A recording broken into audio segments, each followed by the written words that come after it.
പതിവ് എനർജിയിൽ തന്നെയാണ്. Rajeev Chandrasekhar always energetic, Shashi Tharoor always energetic, Pannian Raveendran always energetic.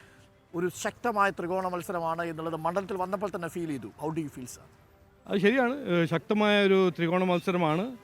ഇതിൽ ഒരു ഡിഫറൻസ് ഉണ്ടെങ്കിൽ ഞാനാണ് ഈ കഴിഞ്ഞ 15 കൊല്ലത്തിൽ ഇവിടെ ഒന്നും ഉണ്ടായിട്ടില്ല എന്ന് പോയിന്റ് ഔട്ട് ചെയ്യുന്നത്. തിരുവനന്തപുരത്തിന് മുമ്പോട്ട് കൊണ്ടുപോകാൻ എനിക്കൊരു കഴിവുണ്ട്, ഒരു താല്പര്യമുണ്ട്.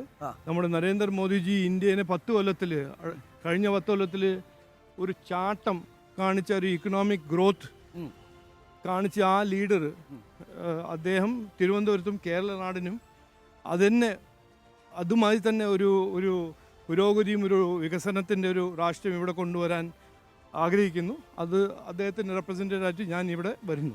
തരൂരും രാജീവ് ചന്ദ്രശേഖരനും നല്ല സുഹൃത്തുക്കൾ കൂടിയാണ്. അല്ല, എല്ലാവരും സുഹൃത്തുക്കളല്ലേ.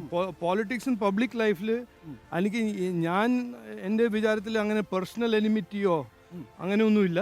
ബട്ട് ഐഡിയോളജിക്കലി നമ്മൾ വെരി വെരി ഡിഫറെൻ്റ് ആണ്. അദ്ദേഹത്തിൻ്റെ പാർട്ടി കോൺഗ്രസ് പാർട്ടിയാണ്.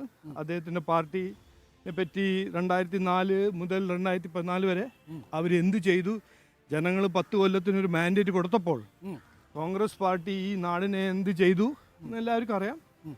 അതായത് അങ്ങ് തെരഞ്ഞെടുപ്പിനെ നേരിടാൻ പോകുന്നത് ഒരു കേന്ദ്ര മന്ത്രി എന്ന നിലയിലാണ്. അപ്പോൾ കേന്ദ്രമന്ത്രി എന്ന നിലയിൽ സ്വാഭാവികമായും താങ്കൾ ജനങ്ങൾക്ക് അറിയാതെ കൊടുക്കുന്നൊരു പ്രോമിസ്, നെക്സ്റ്റ് ടേം മോദി അധികാരത്തിലെത്തിയാൽ താങ്കൾ വീണ്ടും മന്ത്രിയാകും എന്നുള്ളതാണ്. അത് എൻ്റെ എക്സ്പെക്റ്റേഷനാണ്. അത് മാത്രമല്ല, ഇന്ന് തിരുവനന്തപുരത്തെ ഒരു MP ആയിട്ട് നരേന്ദ്രമോദിജീൻ്റെ കൗൺസിൽ ഓഫ് മിനിസ്റ്റേഴ്സിൽ തിരുവനന്തപുരത്തിന് സേവ ചെയ്യാനും നമ്മുടെ ഇന്ത്യന് സേവ ചെയ്യാൻ എനിക്കൊരു അവസരം കിട്ടുന്നു. എനിക്ക് ഉറപ്പുണ്ട്, ഒരു വിശ്വാസമുണ്ട്.